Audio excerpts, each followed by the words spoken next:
नमस्कार।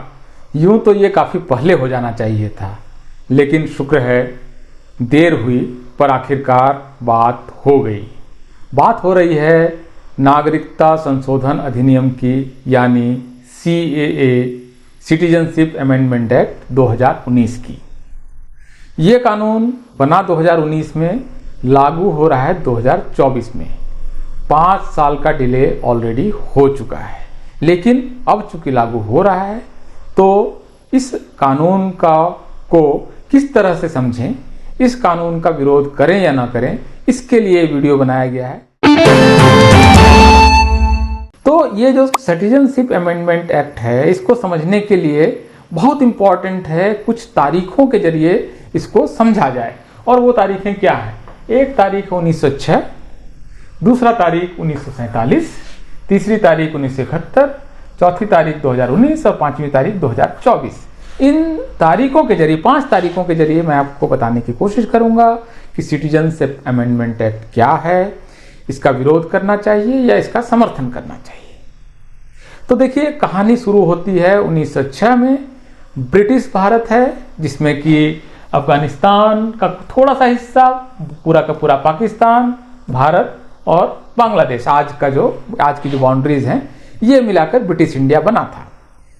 तो इसको जब ये आहट आई कि ब्रिटिश लोगों के बगैर हम इस देश को चलाएंगे या थोड़ी बहुत स्वायत्तता आएगी, अपना भी कुछ चलेगा, तो प्रकारांतर में पहले कांग्रेस और उसके बाद मुस्लिम लीग की स्थापना होती है। तो 1906 में ढाका शहर में मुस्लिम लीग की स्थापना होती है और वो धीरे धीरे इस डिमांड की ओर आगे बढ़ता है कि मुसलमानों के साथ इस देश में न्याय नहीं हो पाएगा और हमें एक अलग राष्ट्र चाहिए। और इस राष्ट्र का आधार क्या होगा? इस राष्ट्र का आधार होगा इस्लाम और व्यक्तियों का मुसलमान होना। तो इस आधार पर उन्होंने अपनी राजनीति शुरू की। और आप जानते हैं, जैसा कि उस डिटेल में मैं नहीं जा रहा हूं, कि किस तरह से विभाजन की मांग होती है। अंग्रेजों के सामने सेपरेट इलेक्टोरेट मुसलमानों के लिए मांगा जाता है, अंग्रेज उसको देते भी हैं, अलग अलग हिस्सों में मुस्लिम लीग की सरकारें बनती हैं और उसके बाद वो अलग राष्ट्र की मांग वो करने लगता है। और इसके बाद बहुत बड़े पैमाने पर दंगे होते हैं और भारत के तमाम राजनीतिक दल और ब्रिटिश सरकार इस नतीजे पहुंचती है कि ये विभाजन कर देना चाहिए, क्योंकि इसके बगैर बात नहीं बनती। ये साथ साथ 2 समुदाय नहीं रह सकते हैं, ये कॉम्पेटिबल नहीं है और इनको हमको अलग अलग कर देना चाहिए। तो ये विभाजन यहाँ पर इसकी बात शुरू होती है। ये करते करते आपको 1947 आ जाता है, विभाजन का दिन करीब आ जाता है। विभाजन होना है 14 और 15 अगस्त को। भारत 2 हिस्सों में बंटना है, लेकिन कैसे बंटना है, इसके लिए तो नक्शे पर लाइनें खींची जाएंगी। तो ये काम जो है सिरिल रेडक्लिफ साहब को सौंपा जाता है, जो लॉयर हैं और ब्रिटेन के काफ़ी इलीट परिवार से आए हुए व्यक्ति हैं। उनको ये काम दिया जाता है और इस काम को करने के लिए उनके पास मुश्किल से कुछ हफ्ते हैं, भारत जैसे बड़े देश में, कि कहाँ मुसलमान है, कहाँ हिंदू है, कौन कहाँ बहुल है, कौन कहाँ कम है। ये काम उनको 5 हफ्ते में करना था। तो उन्होंने फटाफट दोनों पक्ष के 2-2 लोग बुलाए और उन्होंने ये एक लाइनें खींच दी। उन्होंने एक लाइन उन्होंने पश्चिम की तरफ खींच दी, एक लाइन पूरब की तरफ खींच दी और कहा कि हमने काम कर दिया। उन्होंने अपने सारे दस्तावेज जला डाले और उसके बाद वो चले गए। तो कोई एविडेंस भी नहीं है कि क्या हुआ। फाइनली खैर ये हो गया और इसके बाद आबादी का बहुत बड़े पैमाने पर एक हिस्से से दूसरे हिस्से में आना जाना शुरू हुआ। इस बीच में बहुत बड़े दंगे हुए और करीब 10 लाख लोग इसमें तबाह हो गए, मारे गए। और इसके बाद करोड़ों लोग इधर से उधर गए और आबादी का बंटवारा हो गया। लेकिन आबादी का बंटवारा पूरी तरह से नहीं हुआ, जो एक तरह से मूल परिकल्पना थी विभाजन की।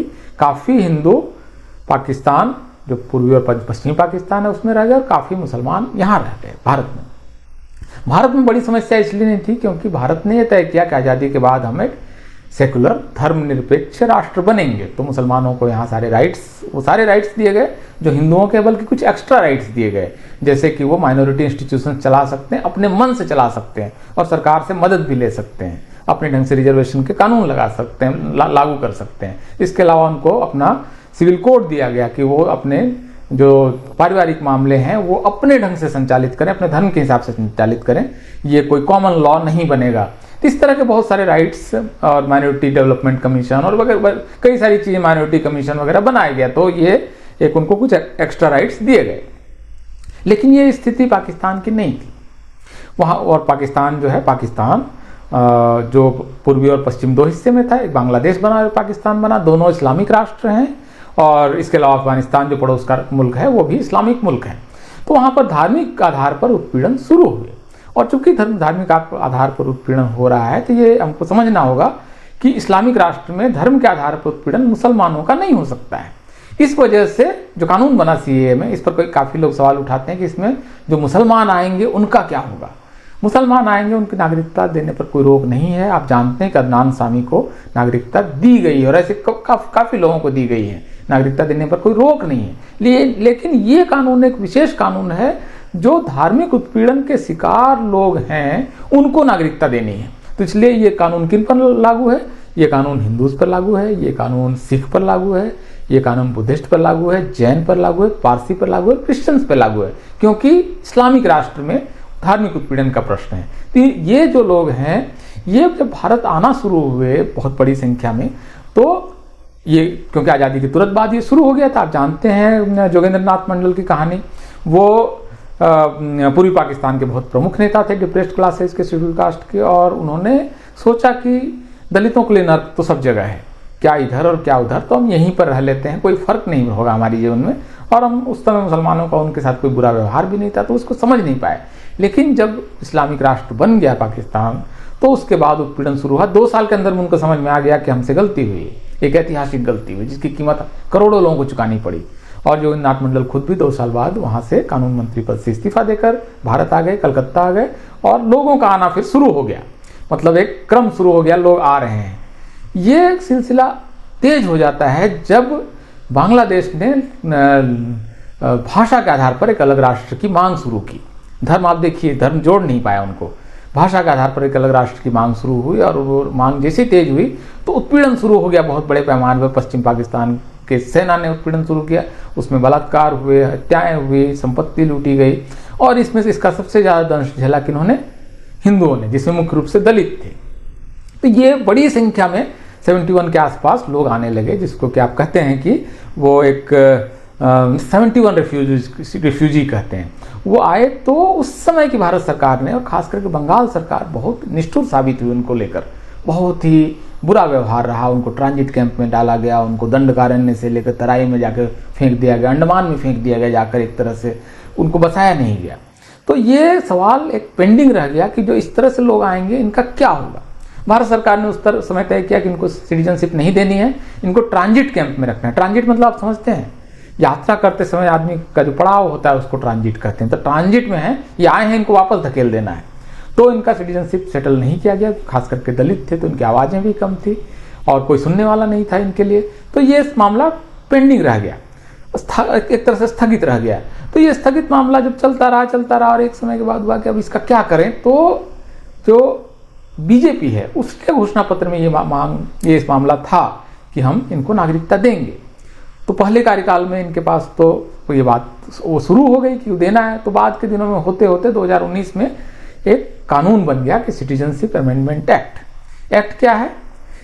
ये सिटीजनशिप देने का कानून है। सबसे पहले तो आप इस बात को समझिए, इसमें किसी से कानून छीन लेने का कोई प्रावधान नहीं है। और कानून क्या है? अफगानिस्तान, पाकिस्तान और बांग्लादेश से जो लोग धार्मिक उत्पीड़न के कारण भारत आएंगे, 31 जनवरी 2014 से पहले जो आ चुके हैं उनको इलीगल नहीं माना जाएगा, इलीगल इमिग्रेंट्स नहीं माना जाएगा, और उनको नागरिकता देने की प्रक्रिया शुरू होगी। ये है कानून।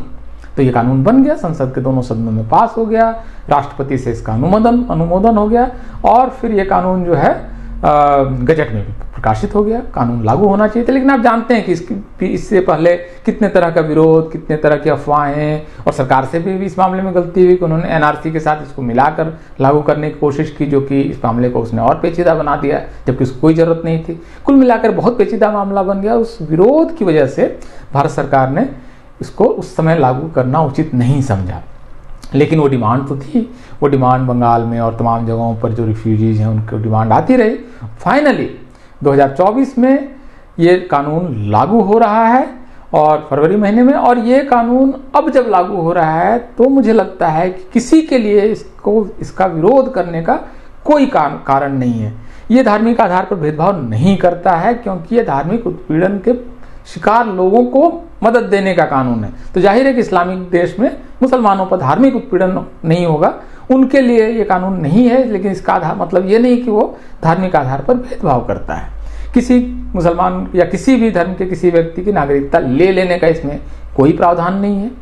तो इसको कायदे से, चूंकि ये सबसे वंचित लोगों के, भारतीय उपमहाद्वीप के सबसे अभागे लोगों को नागरिकता देने का कानून है, इसलिए मुझे लगता है कि इसका विरोध नहीं होना चाहिए। कोई वजह नहीं है। आप इसको, कानून को पढ़ें, कानून को समझें, उसकी पृष्ठभूमि को समझें। और मुझे लगता है कि सरकार का विरोध और सरकार का समर्थन एक दूसरी चीज़ है, लेकिन ये एक ऐसा विषय है जो कि मानवता का प्रश्न है, ह्यूमैनिटी का प्रश्न है और न्याय का प्रश्न है। इस पर आप सब लोगों को इस कानून का समर्थन करना चाहिए, इस कानून का लागू होना चाहिए और उन सारे लोगों को, भारत के इतिहास के सबसे अभागे लोगों को नागरिकता मिलनी चाहिए। क्योंकि अगर उनको भारत की नागरिकता नहीं मिलेगी धार्मिक उत्पीड़न के कारण जो आस पड़ोस से आ रहे हैं, तो आखिर क्या करना है उनका? आप उनको हिंद महासागर में नहीं फेंक दे सकते हैं, उनको नागरिकता तो देनी ही पड़ेगी। क्या करेंगे आप उनका, उतनी बड़ी आबादी का? तो अल्टीमेटली, और भारत कोई स्वर्ग नहीं है मतलब धरती का, मतलब ये अमेरिका या जर्मनी या डेनमार्क और स्वीडन नहीं है कि सारी दुनिया के लोग वहाँ जाना चाहते हैं। ऐसे ही ये दुनिया के सबसे गरीब देशों में एक देश है। तो ये कोई यहाँ शौक से नहीं आ रहा है, मतलब यहाँ पर करोड़ों रुपये और डॉलर कमाने के लिए कोई नहीं आ रहा है, बहुत मजबूरी में ही आ रहा है कोई यहाँ पर। तो जो आ रहा है उनको नागरिकता दी जाए। ये भारत के अपने लोग हैं, भारतीय ब्रिटिश इंडिया का जो पूरी बाउंड्री है उसी के अंदर के लोग हैं। तो इनको नागरिकता देने में कोई बुराई नहीं है, इनको नागरिकता मिलनी चाहिए। कृपया इस पर विचार करें। बहुत बहुत शुक्रिया, धन्यवाद।